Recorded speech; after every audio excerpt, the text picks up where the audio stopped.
창립 8주년 기념 감사 예배를 맞아 에베소서 3장 14절로 21절 말씀을 통해 속 사람이 강건한 건강한 교회로라는 제목으로 말씀을 전하며 주신 은혜를 함께 받고자 합니다. 창립 8주년을 맞아 감사 예배를 드리게 됨을 진심으로 우리 하나님 아버지께 먼저 감사를 드리며 이 시간 이 자리까지 붙드시고 인도해 주신 하나님께 모든 영광과 존귀와 감사를 올려드립니다. 아울러 힘든 환경을 마다하지 않고 묵묵하게 힘을 다해 새벽이슬 교회 공동체를 섬겨주신 모든 성도님들께 또한 감사를 드립니다. 오늘 본문은 사도 바울이 로마 감옥에서 3년간 밤낮 쉬지 않고 눈물과 인내로 사역하여 세운 에베소 교회 성도들이 우상과 세속 이방 문화 속에 흔들리지 않고 신실한 믿음을 가진 교회 공동체의 지체로 세워지기를 간절히 바라면서 드린 기도의 내용입니다.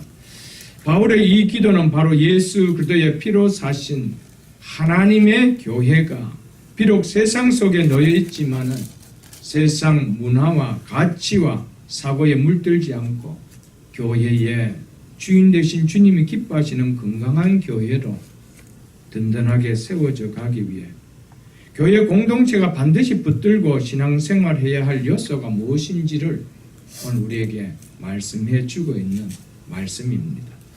저는 이 말씀을 통하여 창립 8주년을 맞는 새벽이슬 공동체가 교회의 머리 되시며 주인 되신 주님께서 기뻐하시는 보다 더 건강한 교회로 세워져 나가기를 바라는 주님의 마음을 우리 각자의 마음에 담는 신앙이 되기를 바라며 이 말씀을 전하고자 합니다. 오늘 본문 14절로 15절은 이렇게 시작되고 있습니다.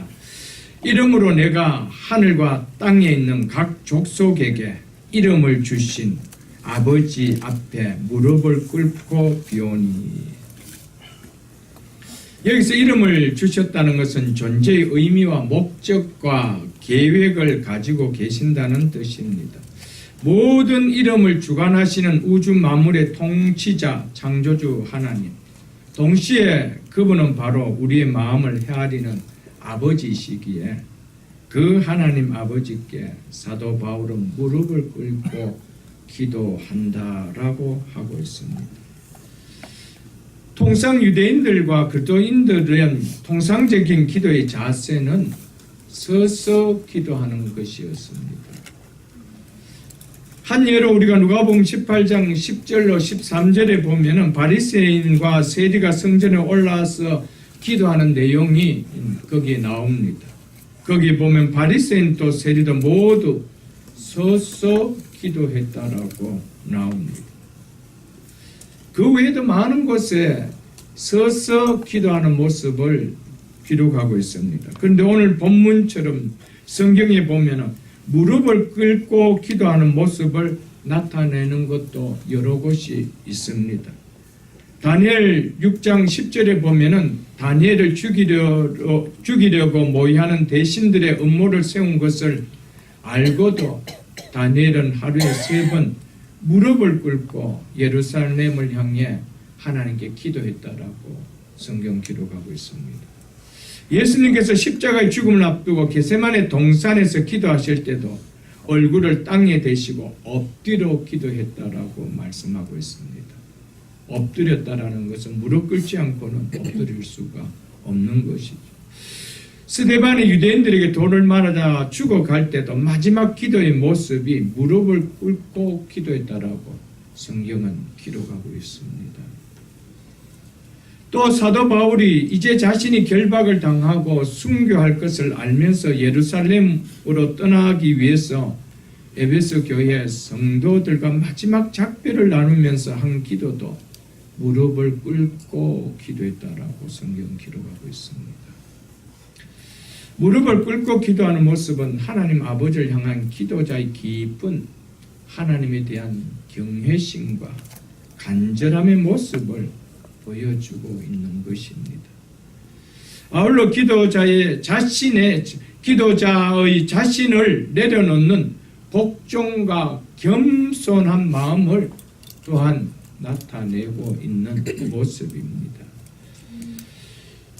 중심이 빠진 형식주의가 되면은 안 되겠지만은 신앙생활에서 외적으로 나타나는 형식의 중요함을 우리는 무시하고 또 그런 자세를 비방해서도 우리는 안 됩니다. 왜냐하면 외적인 형식을 통하여 내적인 마음의 진지함을 표출하기 때문입니다.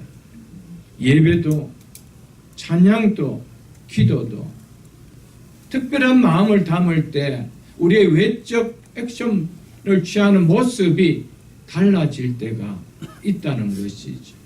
그러나 중심은 없고 그냥 외적인 모습만을 드러낸다라면 그것은 경건의 모양만 갖추는 것이 되겠죠.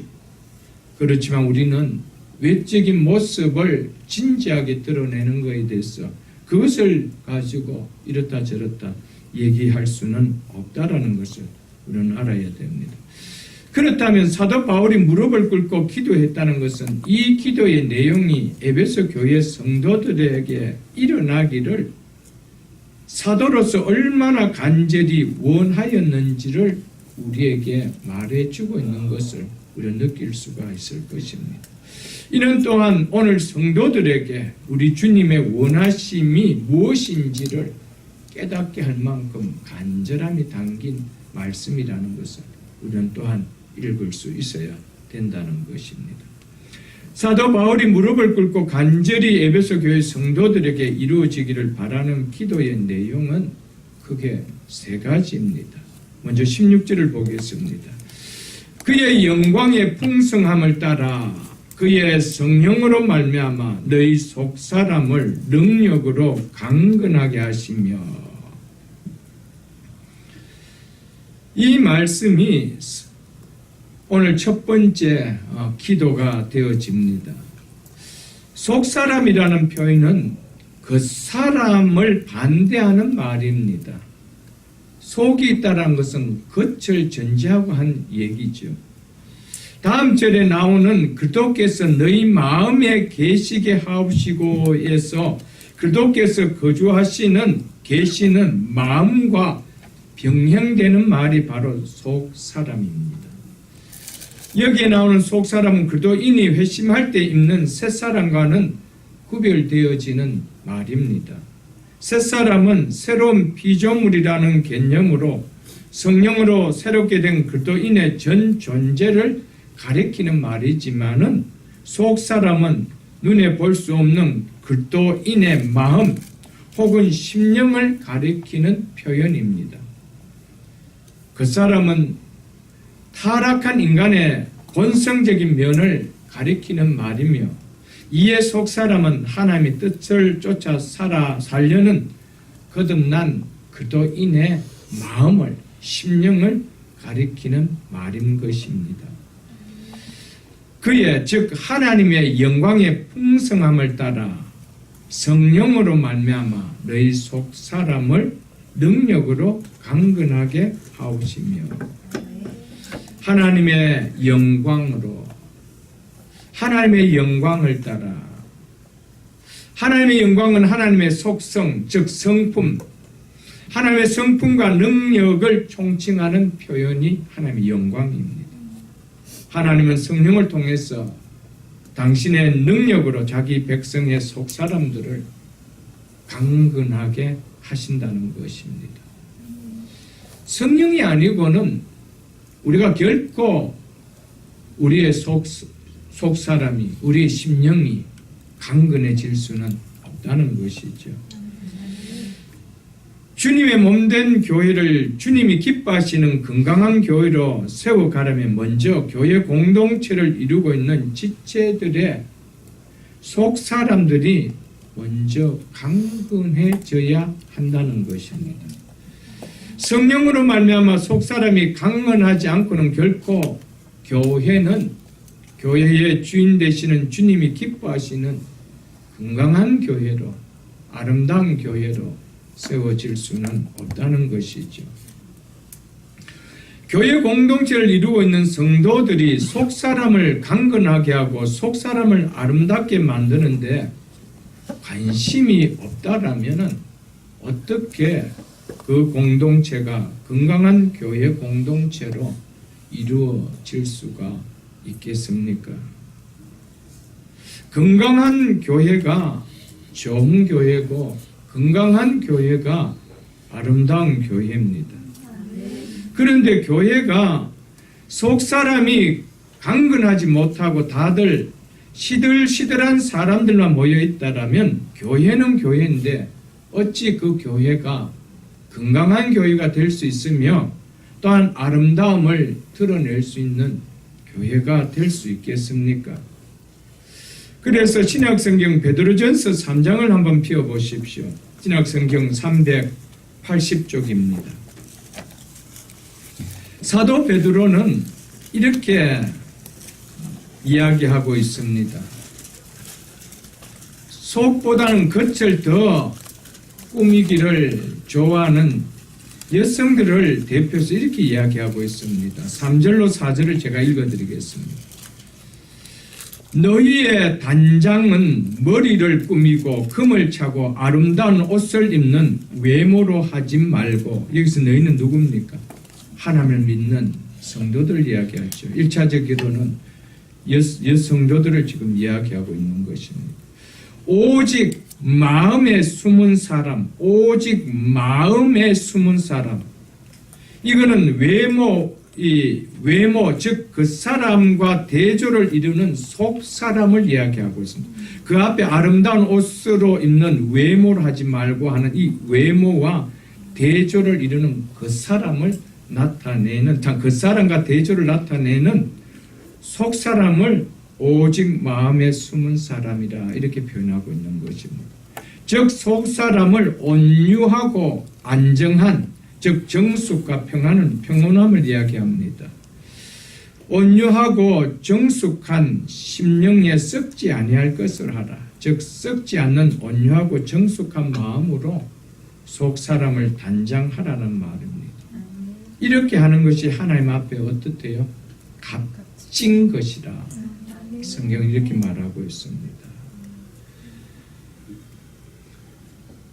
왜 썩지 아니할 것으로 하라고 이야기하고 있습니까? 여기에 단장하는 머리를 꾸미고 금을 차고 아름다운 옷들은 그 사람은 다, 그 사람을 꾸미는 것은 다 시간이 되면 낡고 썩습니다. 그것으로는 절대로 하나님이 기뻐하는 속사람을 가꿀 수가 없다라는 것이죠. 그래서 썩지 아니할 것, 이것만이 하나님 앞에 기뻐하시는 겁니다. 하나님 앞에 온전히 세워질 수 있는 거라는 것이죠. 오늘 베드로전서 3장 3절과 4절에 보면 하나님 앞에 값진 것이 겉사람을 꾸미는 것입니까? 속사람을 꾸미는 것이라고 이야기하고 있는 것입니까? 사람이 어찌 겉사람을 꾸미는 일에 무관심할 수가 있겠습니까? 절대로 할 수가 없습니다. 짐승이 아니라면, 동물이 아니라면 다 거울을 보는 이상 우리는 다 겉사람을 꾸미게 되어 있습니다. 믿지 않는 자는 이것이 그 삶의 전부일 것입니다. 이것이 자기의 모든 것이 된다라고 해도 과언이 아닐 것입니다. 이것이 채워지지 않을 때 심하면은 목숨까지도 버릴 수 있는 정도가 되어지지 않지 않습니까? 그러나 성도는 그 사람에 대한 관심이 속 사람을 넘어서서는 안 된다는 것이 성경이 하는 얘기입니다. 믿습니까? 속 사람을 꾸미는 것이 그 사람을 꾸미는 것보다 부족하다라면은 결코 오늘 에베소 교회와 같은 환경 속에서 그 교회는 건강한 교회를 쓸 수가 없다라는 겁니다. 한번 생각해 보십시오. 우리가 그 사람을 꾸미는 것은 좋은 매너입니다. 다른 사람에 비추기 위해서, 보이기 위해서 그런 좋은 매너입니다. 우리가 그래서 꾸며야 됩니다. 단정해야 됩니다. 그러나 성도는 그것도 중요하지만 우리 속에 또 다른 꾸며야 될 사람이 또 있다라는 겁니다. 성경 그것을 이야기해 주고 있습니다. 그래서 성령으로 말미암아 너희 속 사람을 먼저 강건하게 하라. 에베소 교회의 성도들을 향하여 무릎을 꿇고 사도 바울이 기도하고 있습니다. 이 사실을 좀 기억할 수 있기를 주의 이름으로 축복합니다. 잠언 31장 30절에 보면 고운 것도 거짓되고 아름다운 것도 헛되나 오직 여호와를 경외하는 여자는 칭찬을 받을 것이라. 여러분, 겉을 꾸미는 걸 가지고 하나님을 경외할 수 있는 거 아닙니다. 그거는 부차적인 것이죠. 여러분. 그러나 1차적인 것은 여호와를 경외하는 것은 속사람입니다. 속사람이 어떻게 갖는 거냐. 그것이 하나님 앞에 칭찬을 받는다라고 말씀하고 있음을 우리는 기억해야 됩니다. 그래서 고린도후서 4장 16절에 보면 그러므로 우리가 낙심하지 아니하노니 우리의 겉사람은 낡아지나 우리의 겉사람 뭐한대요? 낡아진다. 낡아질 것을 위해서 우리는 그렇게 투자하지 말라라는 겁니다. 성도는 거기에 애써 넌 크리스찬처럼 그렇게 하지 말라라는 겁니다. 그것은 하나님 앞에 아름다운 일이 아니라는 것이죠. 그러나 우리의 속사람은 날로 새로워지도다. 아멘. 날로 새로워지는 것이 있다라면 어느 것에 관심을 갖겠습니까? 여러분? 날로 낡아지는 것에 관심을 갖겠습니까? 날로 새로워지는 것에 관심을 갖겠습니까? 이게 지혜로운 자의 인생 아니겠어요, 여러분? 한번 생각해 보십시오. 오늘 말씀을 읽은 것 같이 속 사람을 아름답고 강건하게 만들려고 하는 데는 관심을 놓고 사람들에게 보이기 위한 그 사람만 꾸미기를 좋아하는 사람들만 교회 공동체 속에 다 모였다라고 생각해 보십시오. 교회 건물이 아무리 아름답다 하더라도 그 교회가 건강한 교회가 될 수 있겠습니까? 그 교회가 세상 사람들 보기에 아름다운 교회로 비춰질 수 있겠으며 무엇보다도 교회 주인 되시는 주님 보실 때 아름답게 느껴지겠습니까, 여러분? 성도들은 주님의 몸인 교회를 세우기 위해 1순위로 속 사람이 강건해야 된다는 것에 대해 우리는 좀 귀를 기울일 수 있어야 됩니다. 왜냐하면 교회는 세상 속에 놓여져 있기 때문이라고 오늘 성경은 이야기하고 있습니다. 오늘 에베소서 1장 1절을 한번 펴보십시오. 1장 1절 이렇게 시작하고 있죠.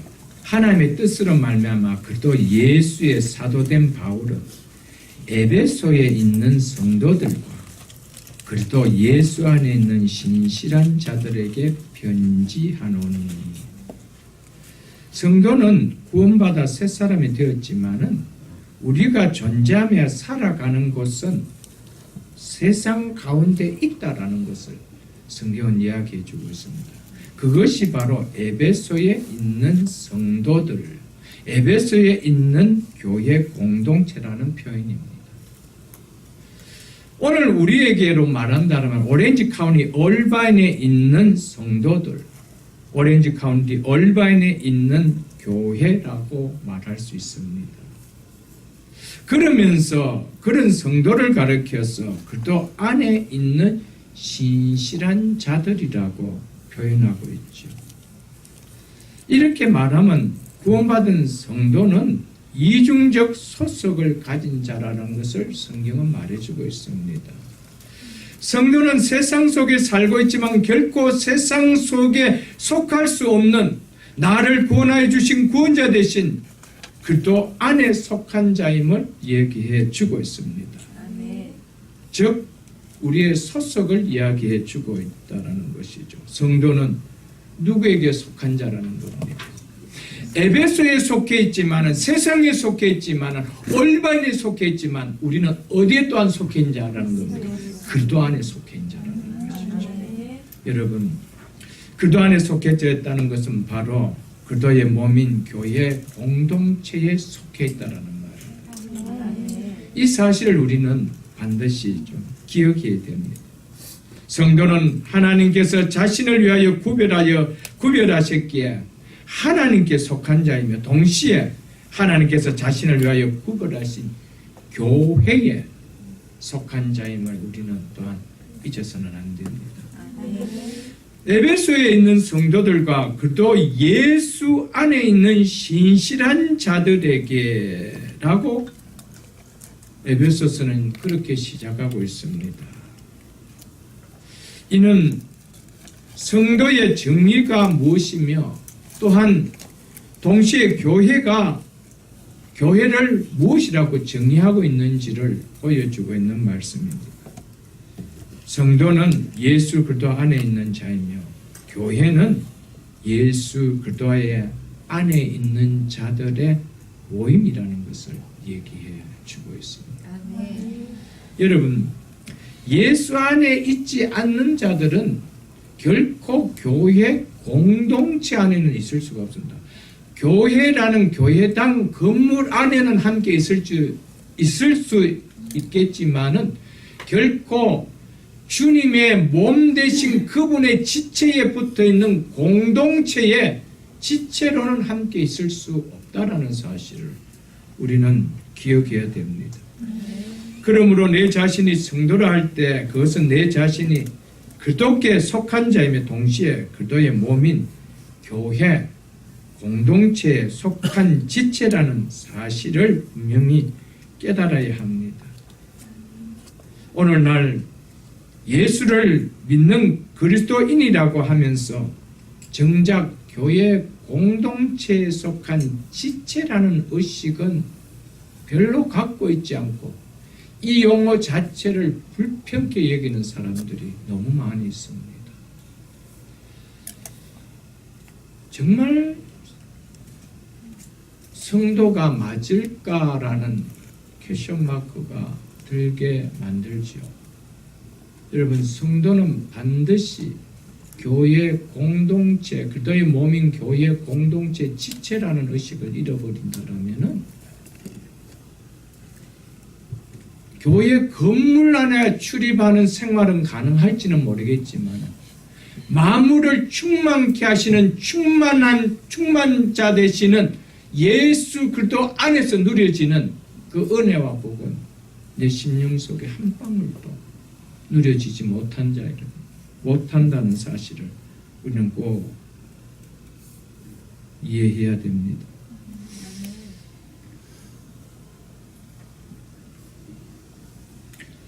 그러면서 에베소에 있는 성도들라고 하면서 이야기하고 있습니다. 이것이 현실이라는 겁니다. 교회는 어디에 있느냐? 에베소 안에 있다는 겁니다. 올바인 안에 있다는 겁니다. 서울 안에 있다는 겁니다. 무엇을 이야기하고 있습니까? 물질이 주인되고 세상이 주인되고 세상 가치관이 주인되가 있는 그것이 우상이 된 그곳에 구별되어져 있는 한 공동체가 그곳에 놓여져 있다는 겁니다. 그럴 때 그 공동체가 어떻게 주님이 기뻐하시는 공동체를 쓸 수 있느냐? 첫 번째, 우리의 속사람이 강건하지 않고는 이 세상 속에서 교회가 교회를 쓸 수 없다라는 것을 에베소서는 그걸 이야기해 주고 있다는 사실을 우리는 기억해야 됩니다. 그래서 고린도전서 1장 2절에 보면 더 클리어하게 고린도에 있는 하나님의 교회 곧 그리스도 예수 안에서 거룩하여지고 성도라 부르심을 받은 자들이라고 교회를 대해서 고린도에 있는 하나님의 교회라고 이야기하고 있습니다. 물질과 교육에 우상화된 이 올바인 도시 안에 있는 새벽 있을 교회라는 사실을 잊지 마시기를 축복합니다. 무슨 이야기입니까? 우리는 이 문화와 이 사상과 이 가치관과 이 공동체 속에 들어온 우리는 달라야 된다라는 것. 그것을 이야기해 주고 있다는 것이죠. 그렇지 않다면 에베소에 있는 교회, 에베소에 있는 성도라고 이야기할 필요가 없지요, 여러분. 성도는 구별됐다는 겁니다. 에베소의 백성들과 시민들과 구별되었다는 겁니다. 믿습니까, 여러분? 올반에 있는 시민들과 우리는 구별된 자라는 겁니다. 이게 성도라는 것이죠. 그리고 구별됨을 반드시 지켜야 되는 것이 교회라는 겁니다. 믿습니까, 여러분들? 오늘 성경은 이것을 우리에게 얘기해 주고 있습니다. 이것은 에베소와 같이 타락한 도시에서, 고린도와 같이 타락한 도시에서, 물질과 교육에 우상화된 이 올바른 도시에 살지만 성도는 거룩하고 신실하게 살아야 된다는 것을, 구별되게 살아야 된다는 것을 이야기해 주고 있습니다. 요한복음 15장을 한번 펴보십시오. 신약성경 174쪽입니다. 신약성경 174쪽.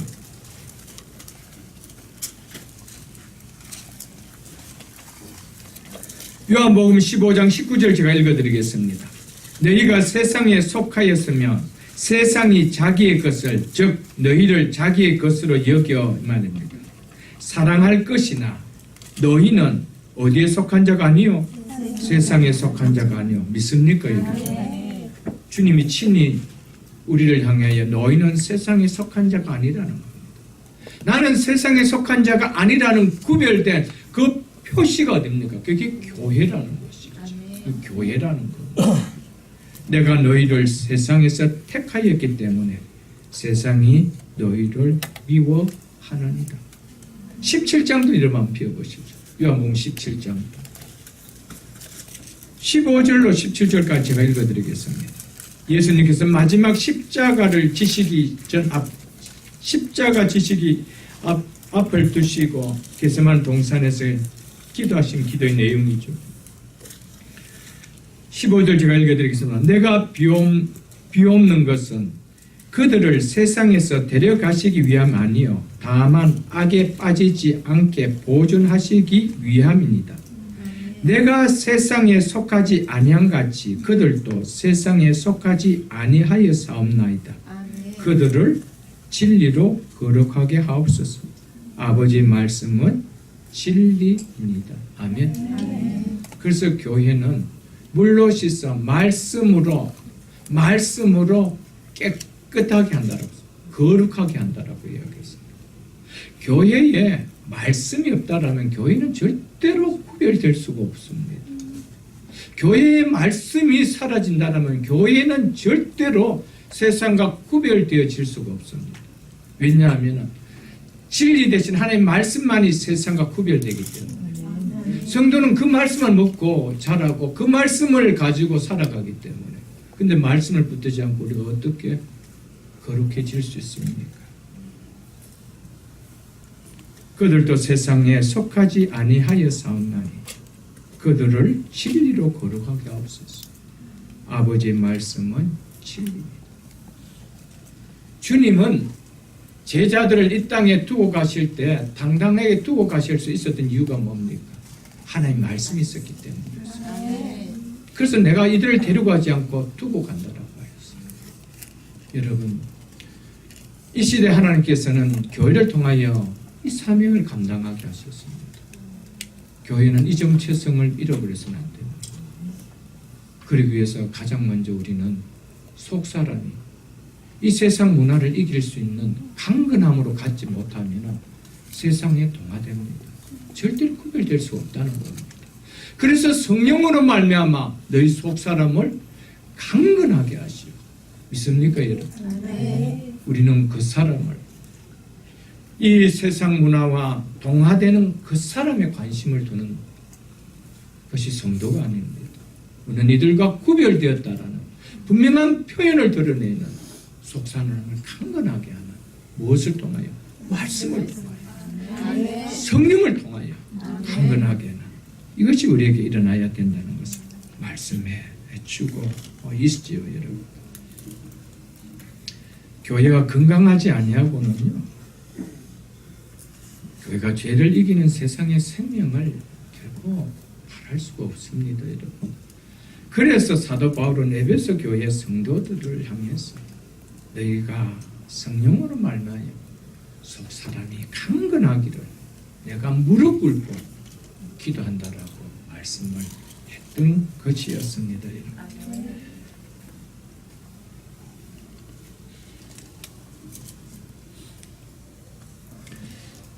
우리가 육신도 그 사람도 건강하려면 우리가 건강한 음식을 섭취해야 되지 않습니까, 여러분?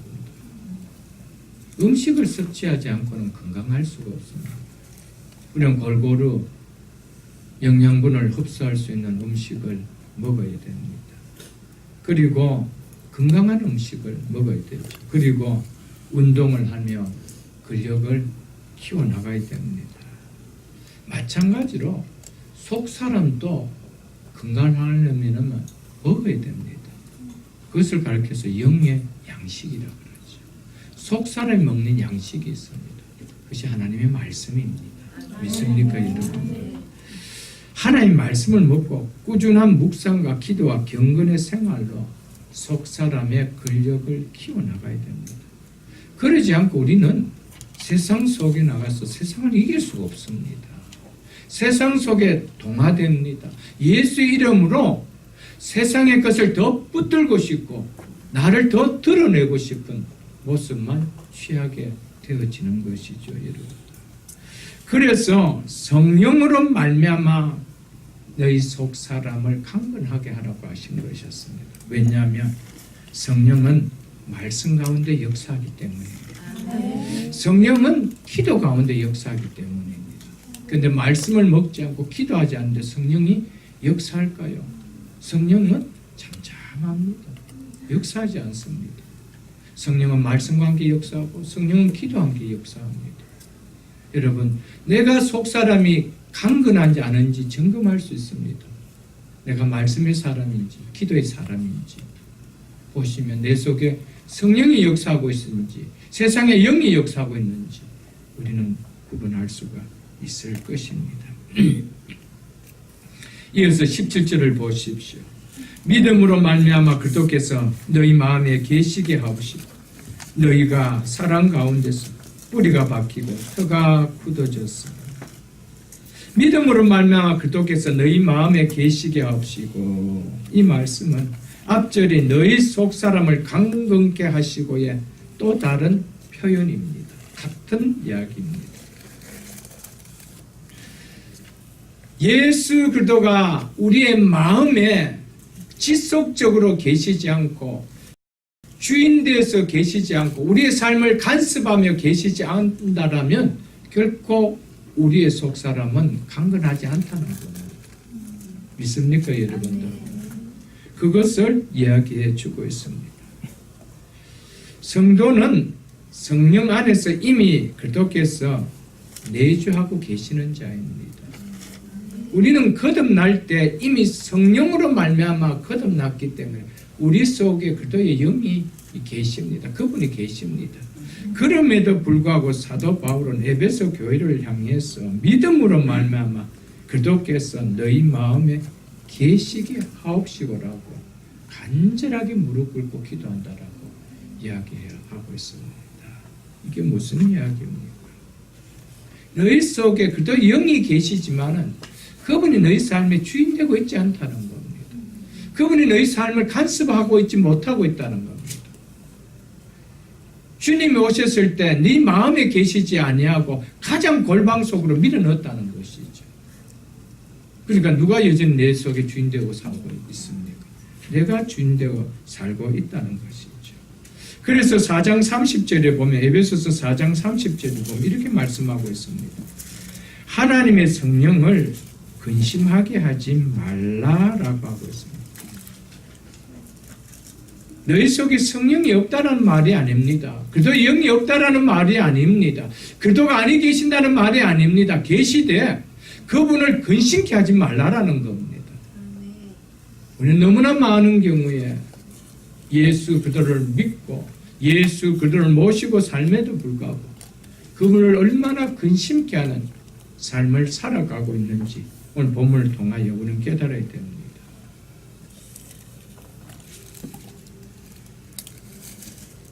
사랑하는 성도 여러분,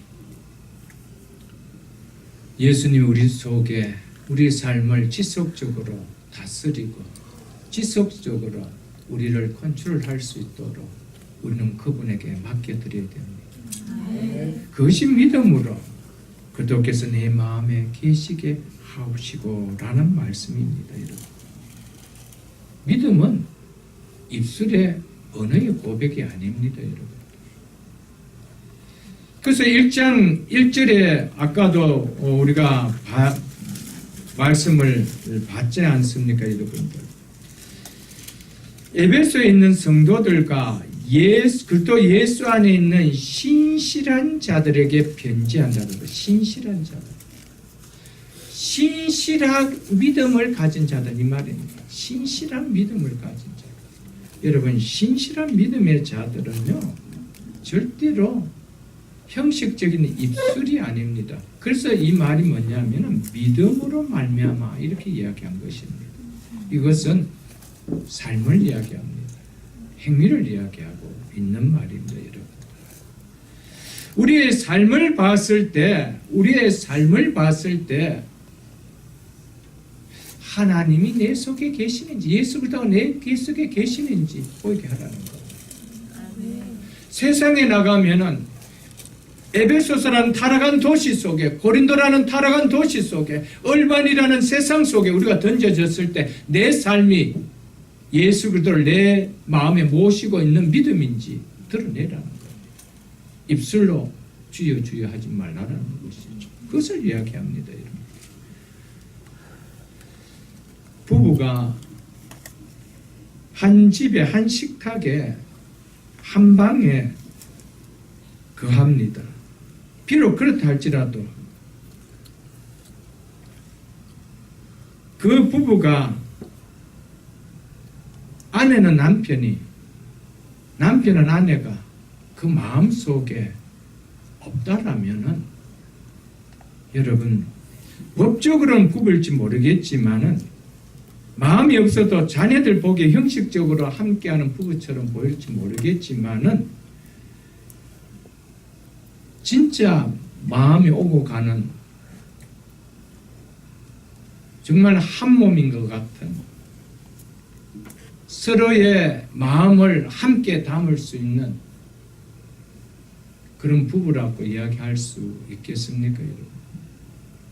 우리는 예수 그리스도의 신부입니다. 예수님 우리의 신랑 되십니다. 영적인 부부입니다. 우리는 주님을 어떻게 대하고 있습니까? 마치 전혀 마음이 없는 저 다른 게스트룸에 보내놓은 같은 그런 예수님을 내 마음에 모시고 있지 않는지 우리는 한번 돌아볼 수가 있어야 됩니다. 그래서 디모데후서를 여러분 한번 펴보시죠. 디모데후서 1장 343쪽입니다. 343쪽입니다. 13절에 이렇게 말씀하고 있습니다.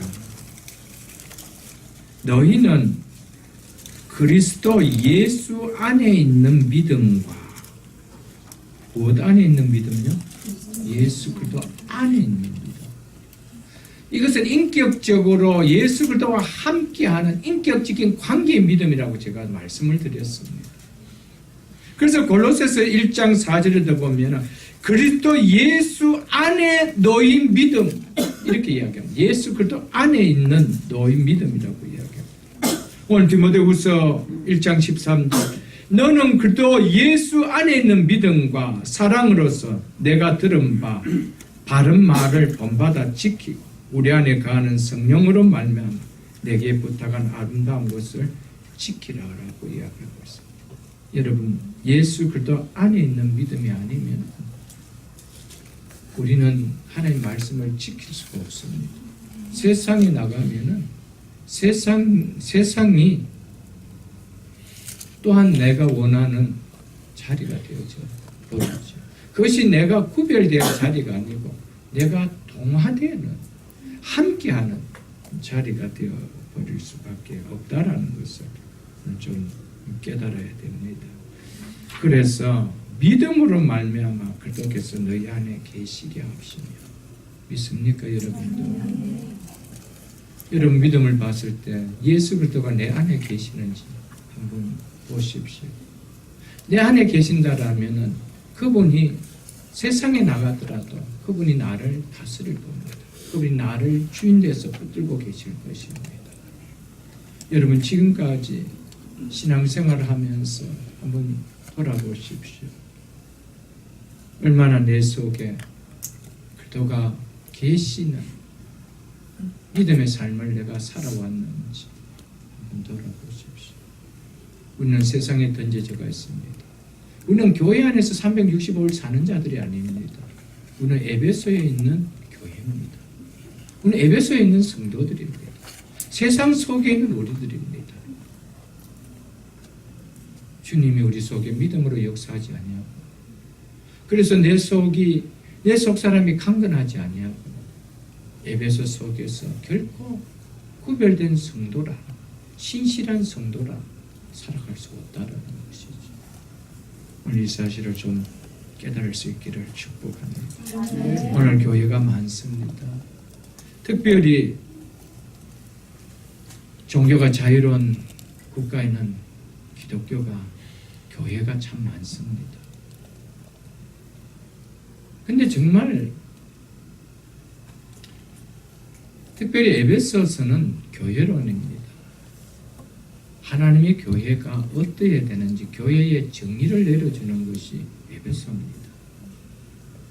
정말 성경이 이야기하는 교회론과 얼마나 밀접한 거리를 가까이 하고 있는 교회의 모습인가. 아니면 너무나 동떨어져 있는, 변질되어 버린, 너무나 그런 모습의 교회가 아닌지 좀 돌아봐야 됩니다. 이유가 뭘까요? 여전히 예수를 믿으면서도 그 사람의 관심이 아닌, 참 속 사람의 관심이 아닌 여전히 그 사람의 관심을 갖는 모습을 갖고 있기 때문에 교회가 세상을 향하여 구별되지 못하고 똑같이 가는 거예요. 똑같이 가는 거예요. 그러니까 교회가 세상에 욕을 얻어먹는 타겟이 되어버리는 이유가 거기 있지 않겠어요, 여러분들? 그러면서 이렇게 이야기하고 있습니다. 너희가 사랑 가운데에서 뿌리가 박히고 터가 굳어졌어. 이 말씀은요, 속사람이 강건해진 결과가 이렇다라는 것을 이야기하고 있습니다. 속사람이 강건해지면, 그리스도께서 내 마음에 믿음으로 계시게 되면 이것이 나타난다는 겁니다. 여기에서 너희 사랑할 때, 여기 사랑은 하나님의 사랑을 이야기합니다. 우리를 사랑하신 하나님의 사랑이 우리 속에 뿌리를 내리고 건물이 든든히 서는 것처럼 터가 단단하게 굳어지는 반석처럼 흔들리지 않는다는 겁니다. 이것이 달라지는 겁니다. 믿습니까, 여러분?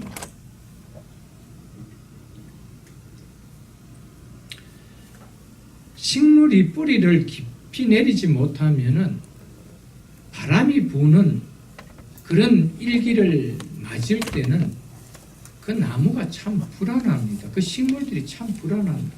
저러다 뿌리가 뽑히면 어떡하지? 이런 불안한 마음이 들죠. 결국 뿌리가 약한 나무들은요, 넘어지는 것을 우리가 보지 않습니까? 건물도 마찬가지입니다. 지진이 일어나면은 집안이 약한 데 세운 건물들은 그냥 넘어져 버리는 겁니다. 똑같습니다. 여러분, 속사람이 강건해지지 않고 믿음으로 그리스도가 내 속에 계시지 않게 되면 우리는 하나님의 사랑이 내 속에 뿌리를 깊이 내리지 못합니다. 우리를 구원해 주신 우리를 구원하시기 위하여 예수 그리스도를 이 땅에 보내주신 하나님의 사랑이 내 속에 느껴지지 않는 거예요.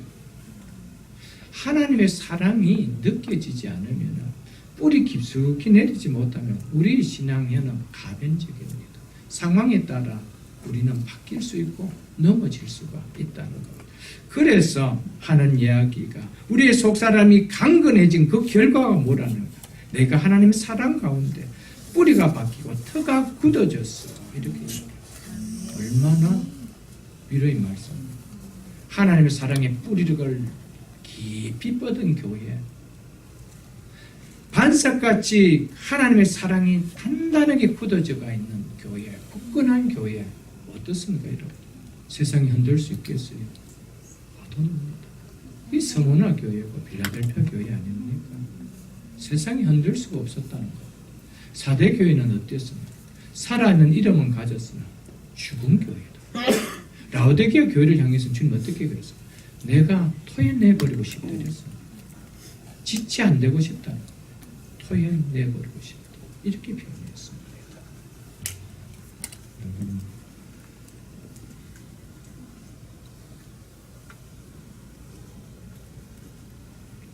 그렇기 때문에 이 소아시아 7교회 중에 스무나 교회와 빌라델피아 교회는 고난을 당하는 어떤 환난과 상황 속에서도 그로 인하여 얼마나 많은 궁핍을 당했는지 모릅니다.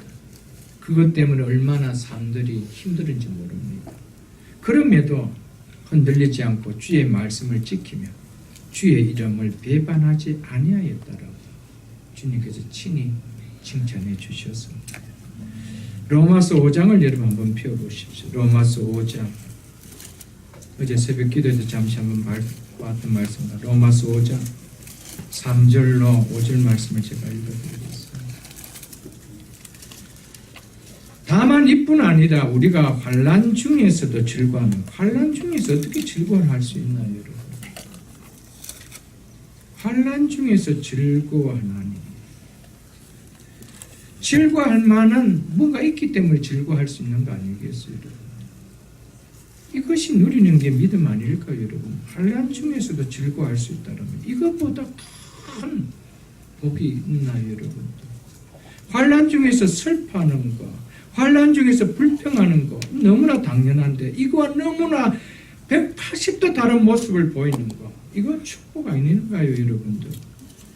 우리가 환난 중에서도 즐거워하노니 이는 환난이 인내를, 인내는 연단은 소망을 이룰 줄 압니다. 환난을 당하는 이유를 깨닫기 때문에 기뻐할 수 있다는 겁니다. 환난은 반드시 인내를 만든다. 이 인내는 연단을 만들고 이 연단은 반드시 하나님의 약속의 소망을 이룬다라는 확신이 있다는 겁니다. 자, 그러면서 이렇게 이야기하죠. 소망이 우리를 부끄럽게 하지 아니하면 절대로 그 환난이 우리의 소망을 부끄럽게 만들어 버리지 않는다는 겁니다. 그것을 버리지 않게 한다는 겁니다. 아니하면 우리에게 주신 성령으로 말미암아 무엇이 우리 마음에 부음받음이나 하나님의 사랑이 우리 마음에 부음받음이라. 결국 하나님의 사랑이 우리 속에 뿌리를 내리지 못하는 신앙은요, 조그마한 환난과 조그마한 삶의 어려움이 오면은 그냥 넘어져 버리는 거예요. 소망이 없는 거예요. 인내가 없는 거예요. 믿습니까, 여러분? 그래서 하는 이야기가 뭡니까? 속사람이 강건해지고 믿음으로 말미암아 그리스도가 우리 마음속에 계시게 되면 하나님의 사랑이 우리 속에 뿌리를 내린대요. 그럼 그 뿌리를, 하나님의 사랑의 뿌리를 내린 그 심령, 그 성도가 어디를 던져놓는다 하더라도 넘어질 수 있겠어요? 예수 믿는 환난 때문에 그 환난을 통하여 그 환난 당함을 부끄럽게 여기겠어요?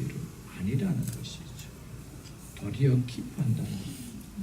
왜? 소망 때문에. 여러분, 하나님의 사랑을 깨닫지 못하면 절대로 성도는 소망을 갖지 못합니다. 그래서 성경은 성령으로 말미암아 하나님의 사랑이 우리 마음에 부어진다라고 해요. 그래서 성령으로 말미암아 너희 속 사람을 강건하게 하시오. 왜? 하나님의 사랑이 뿌리를 내리기 때문에. 믿습니까, 여러분?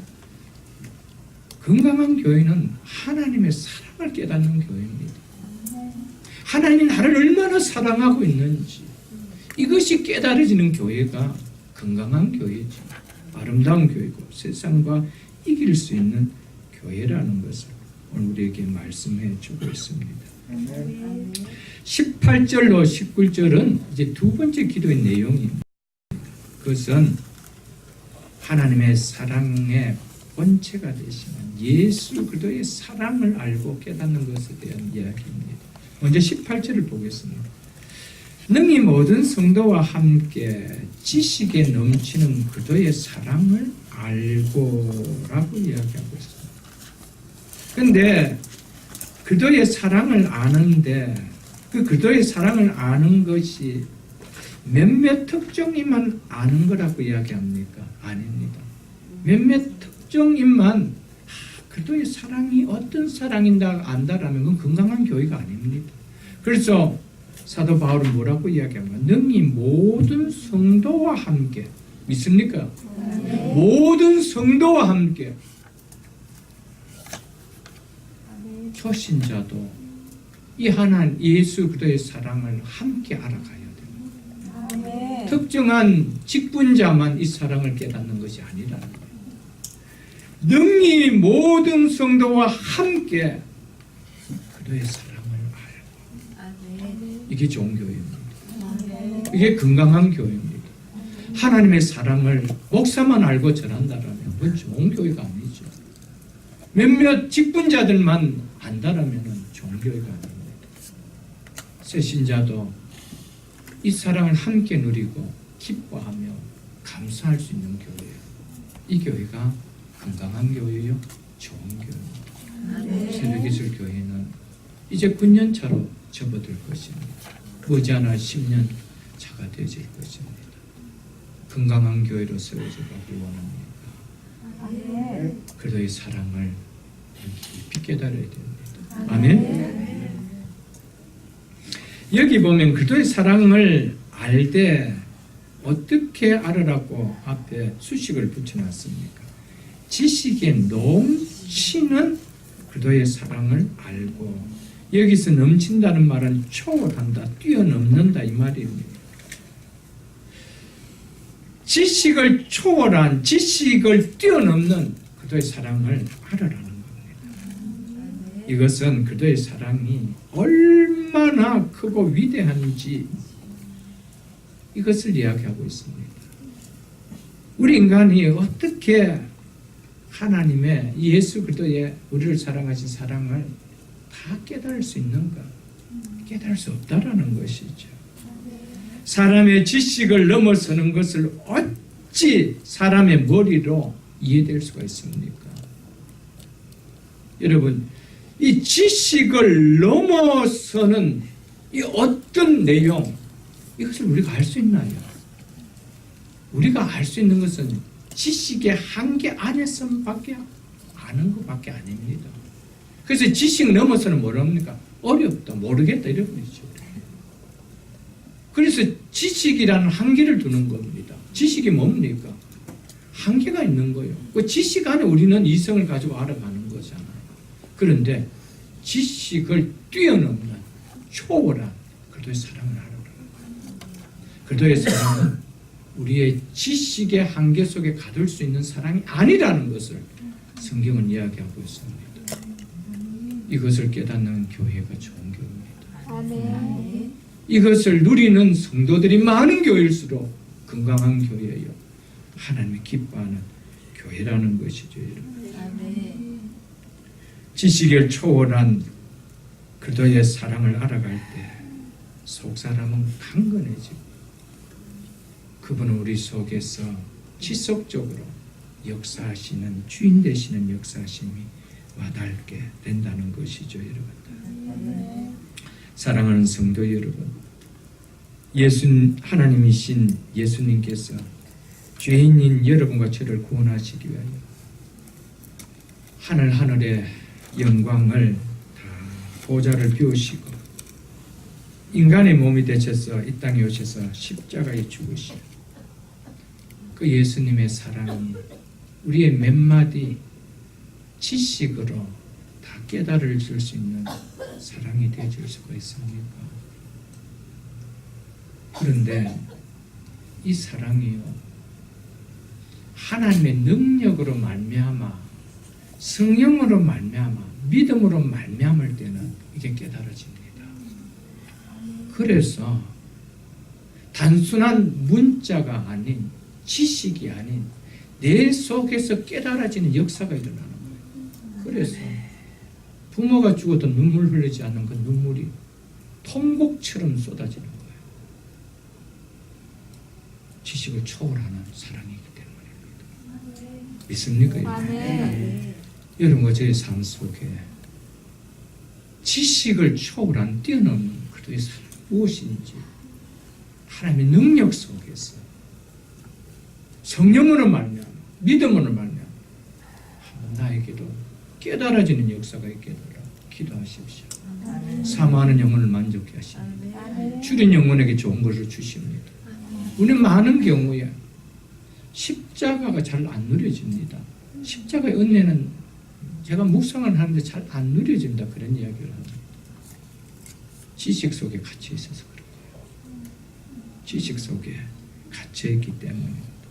그래서 그 다음에 여러분들 보시면은 19절 하반절에 그래서 20절에 보면 이렇게 이야기합니다. 우리 가운데 역사하시는 능력대로 우리가 구하거나 생각하는 것보다 더 넘치도록 능히 하실 이에게.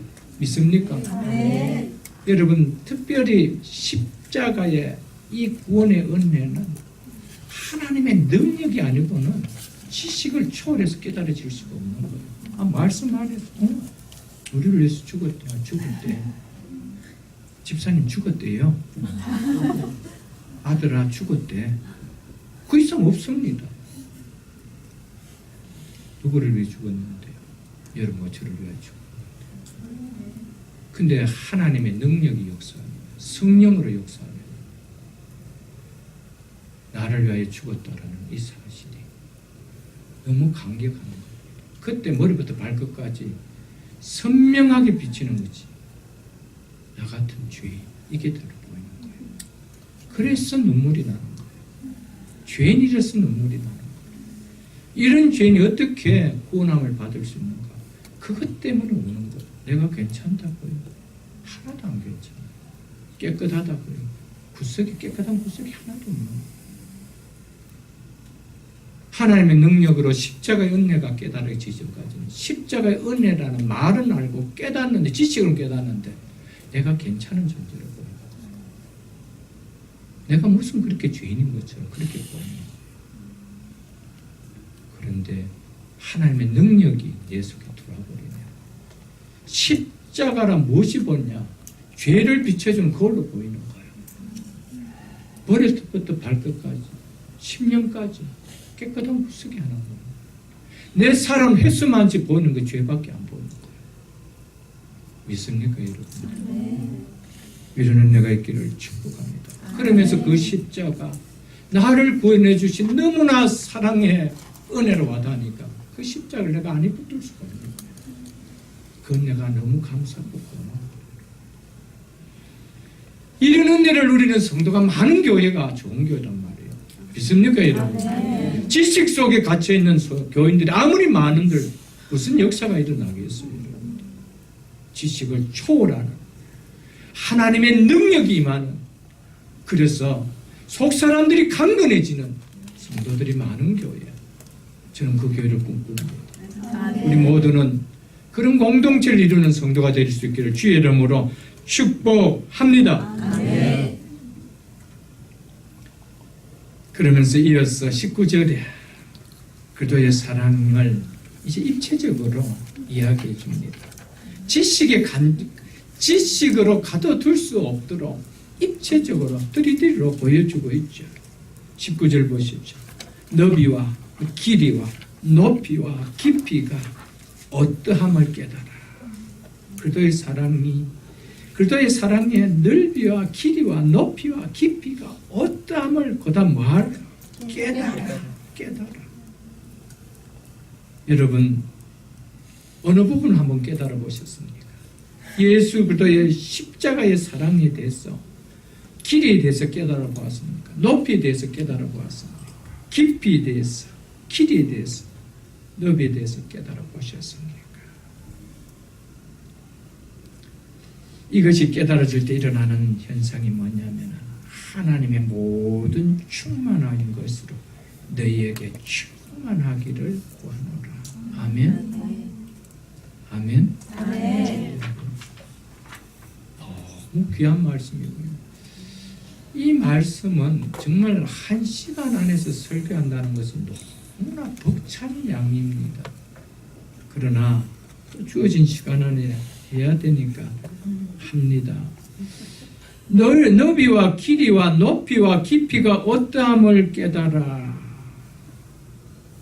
이 말씀은 그리스도의 사랑을 더 구체적으로, 입체적으로 우리에게 말해주는데, 이것이 깨달아질 때, 이것이 우리 속에 깨달아질 때, 우리 속에 하나님의 모든 충만한 것, 이것이 우리 속에 채워집니다. 그렇기 때문에 세상에 그전까지는 무엇의 충만함을 우리는 구했습니까? 그 사람의 충만한 것을 구했습니다. 그때까지 예수를 믿지만 그의 사랑이 지식 안에만 머물러 있을 때는 우리는 그 사람의 것에 충만하기를 구했습니다. 우리가 그렇게 살아오지 않았습니까? 그런데 예수 그리스도의 사랑, 이 십자가의 사랑이 입체적으로 느껴질 때는 하나님의 충만한 것이 느껴지기 때문에 사도 바울처럼 그게 그렇게 충만하게 누려지고 싶고 갈망이 안 되집니다. 때로는 그것이 있는 것이 부담이 될 때가 있습니다. 이것 때문에 혹 주님과 멀어지면 어떨까? 이거에 내가 더 관심을 두다가 주님을 사랑하는 일에 내가 혹 멀어지면 어떨까? 이런 염려가 생깁니다. 그러나 지식에 그리스도의 사랑을 아는 지식에 머물러 있으면요, 그런 마음이 없습니다. 예수 그리스도의 이름으로 그 사람의 것을 추구하고 구하는데 더 열심을 내야 합니다. 이게 달라진다는 것이죠.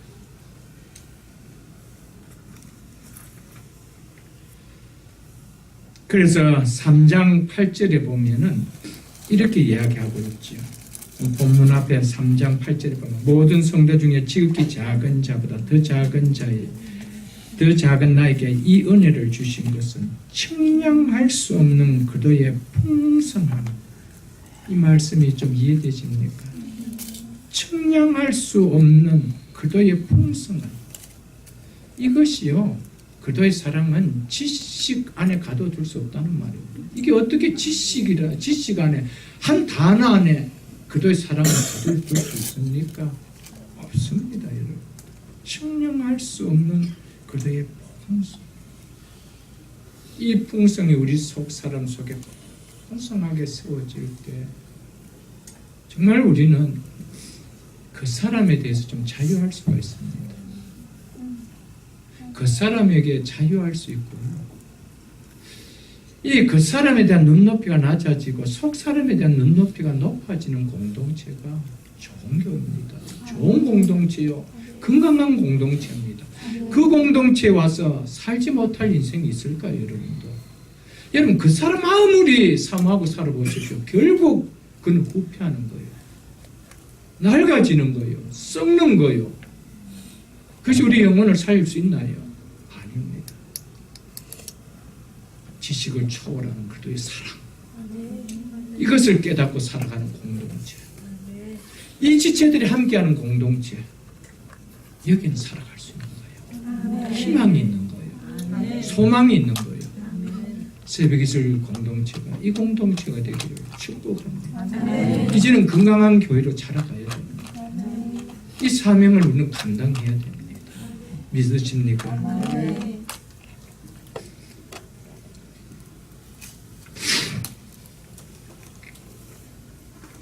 먼저 그리스도의 사랑의 길이는 그리스도의 변함없고 끝없는 사랑을 이야기합니다.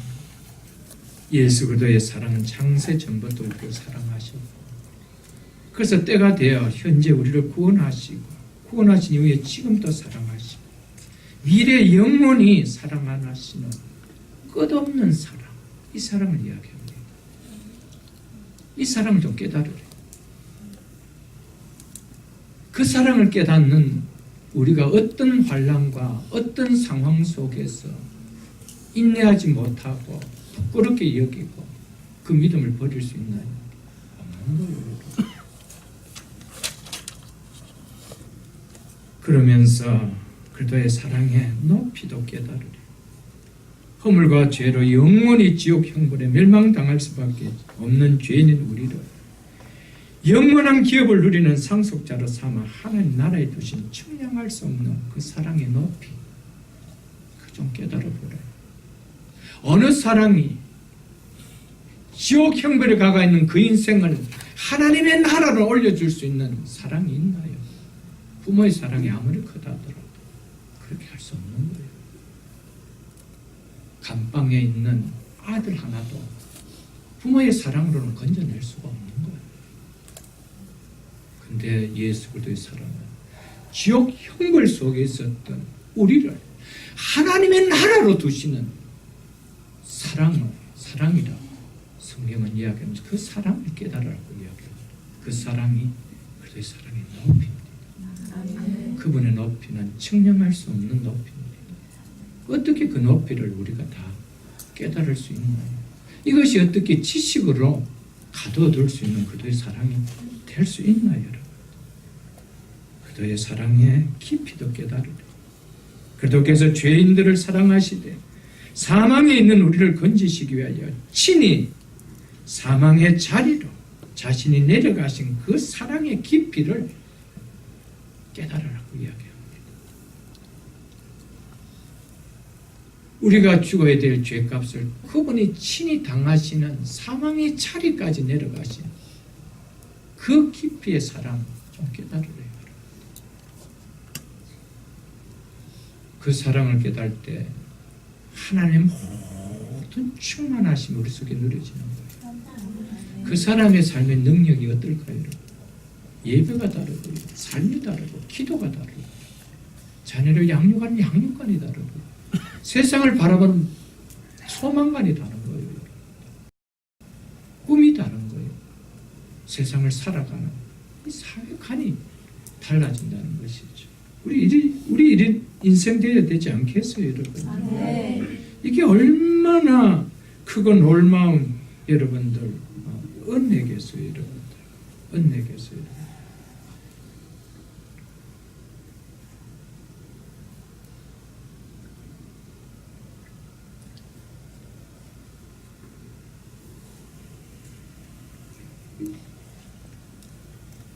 그래서 디모데후서 2장 1절에 보면은 이렇게 말씀하고 있어. 내 아들아, 그러면 너희는 그리스도 예수 안에 있는 은혜 가운데서 강하여지고 이렇게.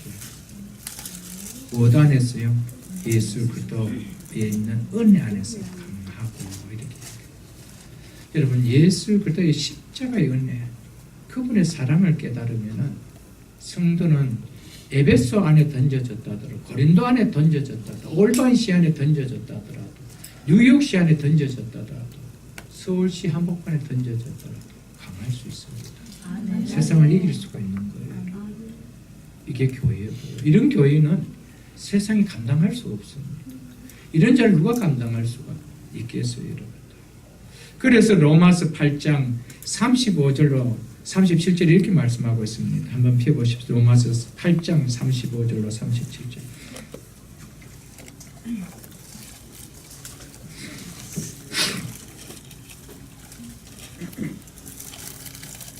제가 읽어드리겠습니다. 35절.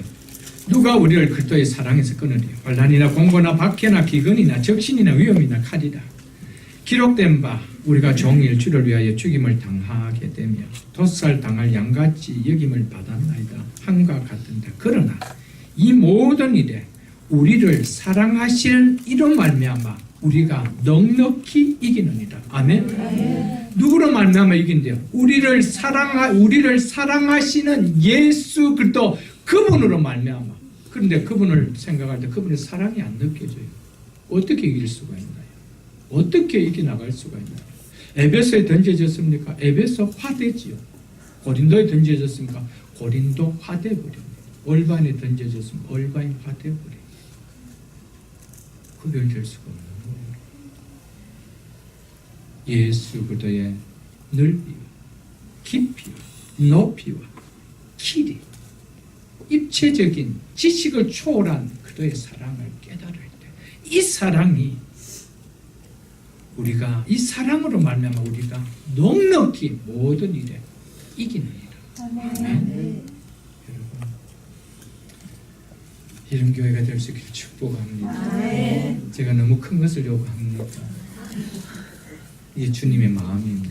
아멘. 교회의 주인 되시고 교회의 머리 되신 주님의 마음입니다. 저는 8주년을 맞이해서 이 말씀을 전하고 싶다는 생각이 불현듯 들게 했습니다.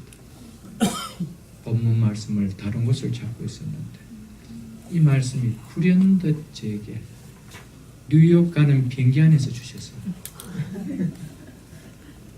그래서 이 말씀 묵상하면서 이 말씀을 붙들게 한 이유가 있구나 하나님께서. 그런 생각을 제가 갖게 됩니다. 건강한 교회를 하나님 꿈꾸고 계시고 그렇다면 새벽기술 교회는 하나님 보시기에 아직도 부족한 것이 너무 많다는 생각이 들었어요. 하나님 이 말씀 통하여 새벽기술 교회가 건강하기를 꿈꾸고 계신다는 생각이 저는 성령이 주신 마음으로 확신하면서 오늘 말씀을 준비하게 되었고 전하게 된 것이었습니다.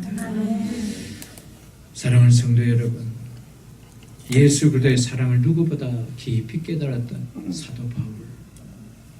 사도 바울은 갈라디아서 2장 20절 중반절에서 이렇게 고백함을 우리가 너무 잘 알고 있습니다.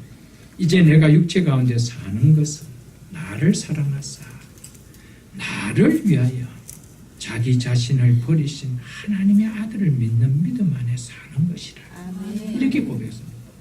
나를 사랑하사 나를 위하여 자기 자신을 버리신 예수 그리스도.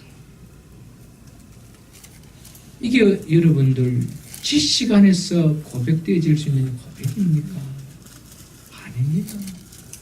지식을 초월한 그리스도의 사랑이 내 속에 누려지지 아니하면은 나를 사랑하사 나를 위하여 자기 자신을 내어주신 하나님의 아들 예수 그리스도를 믿는 믿음의 안에서 내가 살겠다라고 고백할 수 없는 거예요, 여러분. 오늘날 교회 안에 예수님을 믿는 자들이 참 많습니다. 그렇게 되면 교회 안에 나오죠. 예수님이 왜 죽으신지도 압니다. 누구 때문에 죽으신지도 압니다. 근데 지식 안에 아는 믿음인 것 같아요. 변화가 없는 거예요. 감동이 없는 거예요. 내가 이제는 누구 때문에 살아야 되겠다는 이 고백이 없는 거예요. 여전히 그 사람을 위해서 살고 싶다. 여러분, 사도 바울은 고린도후서 5장 14절에서 그들의 사랑이 우리를 강권하였도다. 그들의 사랑이 우리를 휘어잡았다. 그렇게 고백했습니다. 부탁드립니다. 예수 그리스도의 그 지식을 초월한 그 하나님의 사랑이 우리 한번 삶을 한번 사로잡을 수 있기를 축복합니다. 내 남은 인생에 한번 그 사랑에 사로잡혀서 내 남은 인생 속에 정말 하나님이 멋지게 꿈꾸는 그런 인생으로 살아갈 수 있기를 축복합니다. 아멘. 로이드 존슨 목사님은 영국의 참 유명한 우리 복음주의 목사님이죠. 이런 소천하신 지 꽤 오래되셨는데 그분이 교인들 향해서 이렇게 말씀을 하셨습니다. 그들의 사랑을 알지 못하는 것이 오늘의 교회가 당면한 커다란 문제다. 이렇게 이야기했습니다. 공감하십니까? 목사가 된 입장에서는 조금 공감이 되십니다. 그러면서 이렇게 이야기합니다. 그도의 사랑을 제대로 알지 못하기 때문에 교회 안에서마저 사소한 것들과 쓸데없는 것들에 시간을 허비하고 있다. 이렇게 이야기했어요. 저는 100번 공감하는 이야기입니다. 예수 그리스도의 사랑을 우리가 지식을 초월한 예수 그리스도의 사랑에 강권되어 산다면 교회 안에 사소한 것 때문에 쓸데없는 것 때문에 다투고 감정 상하고 깨어지고 이런 일이 없습니다. 교회 안에 왜 깨어지고 분란이 일어지고 나눠집니까? 진리 문제가 깨어지는 것은 극소수입니다. 다 사소한 문제 때문에 자기 자신을 무시했다든지 장로인데 무시했다든지 목사인데 무시했다든지 이런 싸움입니다. 아무것도 없습니다. 이권 문제도 또 꼭 있겠죠. 여러분. 다 쓸데없는 예수 그리스도의 사랑을 안다는 교회가 이 사랑을 전하고 이 사랑을 누리기에 시간이 바쁜데 언제 싸울 일이 어디 있겠어요? 언제 교회가 깨어질 일이 어디 있겠어요, 여러분? 새벽이슬 교회는 부디 부탁드립니다. 우리는 예수 그리스도의 지식을 초월한 예수 그리스도의 사랑을 우리가 다 체험하고 깨달음으로 말미암아 교회 안에 사소한 것 때문에 감정 상하지 않기를 축복합니다. 아멘. 그 사랑을 함께 누리며 끝까지 갈 수 있기를 축복합니다. 아멘. 그럴 때 어떤 결과가 있던데요. 하나님의 모든 충만한 것으로 너희에게 충만하기를 구하노라. 이 기도는요, 사도 바울의 중보 기도의 절정이며 결론입니다. 한마디로 말해서 예수 그리스도의 그 사랑을, 지식을 초월한 사랑을 깨달을 때 우리 속에 무엇이 일어나느냐? 하나님의 충만하신 그 충만을 갈구하면서 나간다는 겁니다. 여기에서 우리말 번역에는 하나님의 모든 충만한 것으로 충만하기를 바란다라고 표현되어 있습니다. 이 원 의미는 충만한 곳으로 나아가기를 원한다는 겁니다. 여러분, 하나님의 충만하심의 충만함으로 우리 인간이 도달할 수가 있습니까? 결코 도달할 수가 없습니다. 우리는 피조물이기. 그러나 우리에게 주어진 한계가 있지만 그 한계 속에 하나님의 충만하심으로 충만해지기는 그 사모함, 그 마음이 내 속에 일어난다는 것이죠. 믿습니까? 그 속에는 내가 온전하니 너희도 온전하라. 내가 거룩하니 너희도 거룩하라. 이것이 우리가 어떻게 거룩해? 우리가 어떻게 온전해? 이것이 아니고 이런 마음이 일어난다는 겁니다. 그 이야기를 지금 하고 있는 겁니다. 그래서 그리스도의 모든 충만한 것으로 그분이 가지고 있는 모든 속성, 그분이 가지고 있는 모든 능력, 이것을 여기에까지 내가 이루고 싶다. 충만해지고 싶다. 이 마음이 내 속에 일어난다는 겁니다. 왜냐하면 예수 그리스도의 사랑을 알면 알수록 누구를 닮아가고 싶느냐?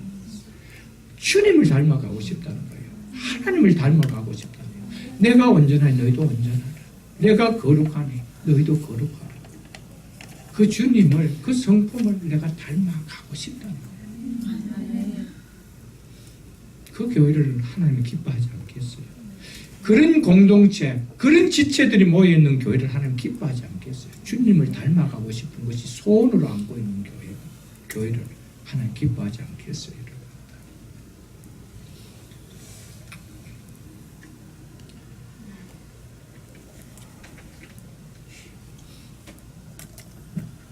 오늘 많은 교인들이 교회를 세워가고 교인들을 통해서 교회가 세워지고 있지만 또 교회를 세우기를 원하고 있지만 하나 아쉬운 것이 우리 속에 있다라면 우리는 왜 교회를 세워가야 되는가? 왜 새벽 이슬 교회를 우리는 세워가야 되는가? 분명한 골은 하나님의 충만하심에 충만하고 싶어서. 믿습니까, 여러분? 누군가 한 사람이 교회 공동체에 왔을 때 그 공동체가 하나님의 충만하심에까지 충만할 수 있도록 이끌어가는 것. 우리가 하나님이 된다는 말이 아닙니다. 그분의 성품을 조금이라도 닮아가고 싶어요. 이게 예수 믿는 거 아니에요? 예수 믿는데 예수님을 안 닮고 싶다. 그게 어떻게 예수 믿는 거겠어요, 여러분? 하나님을 믿는데 하나님을 안 닮고 싶다. 한번 생각해 보십시오. 자녀를 낳았는데 나 아빠 안 닮고 싶어, 엄마 안 닮고 싶어 그러면 이게 속상한 거 아니에요, 여러분? 좀 못났더라도 말이라도 나 아빠 닮고 싶어, 엄마 닮고 싶어. 그거 듣고 싶은 이야기 아니에요, 여러분? 똑같은 거예요. 주님 믿는데 나 주님 안 닮고 싶다. 여러분, 하나님 믿는 목적 하나님 닮고 싶은 거예요. 바울의 마지막 기도 이 기도입니다. 하나님 모든 충만한 것이로 너희에게 충만하기를 원한다. 너희가 그 수준까지 올라가기를 원한다.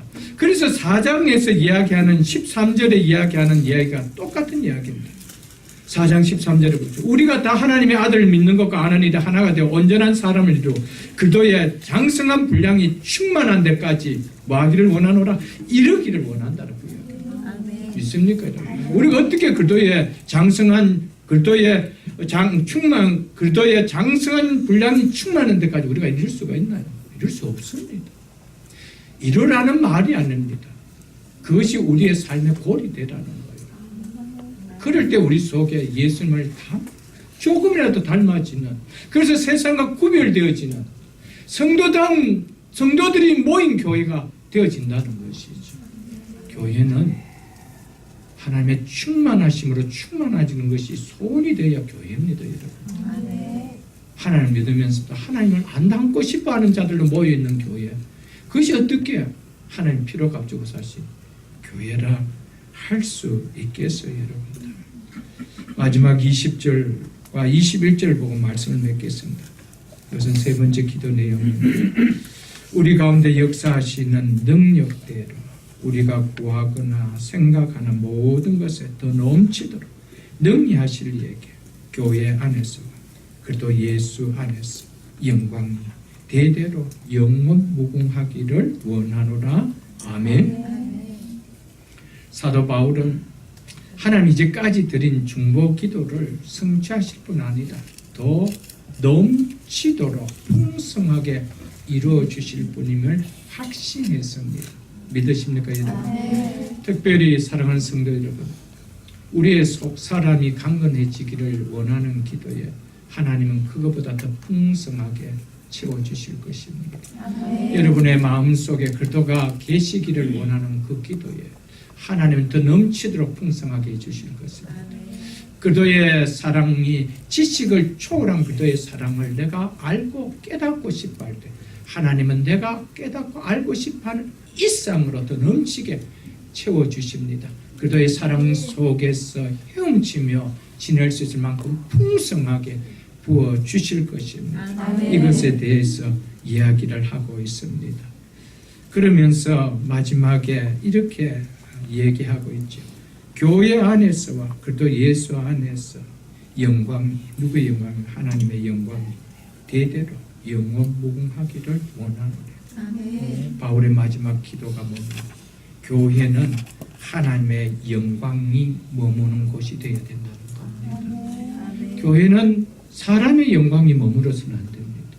어떤 일이 있어도 교회는 하나님의 영광이 머무러야 됩니다.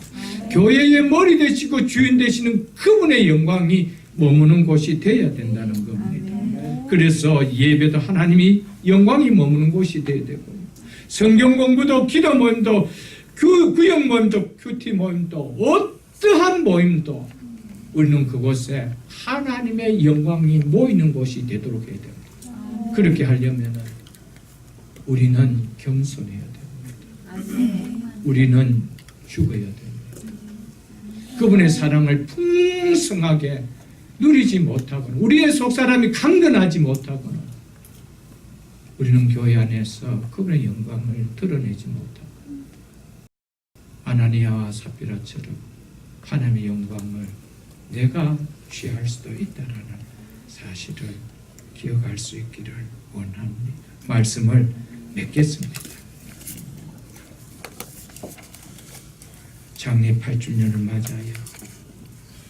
새벽에슬 교회를 세워주신 교회의 주인 되신 주님께서 속 사람이 강건한 건강한 교회로 세워지기를 원하며 오늘 말씀을 우리에게 주셨습니다.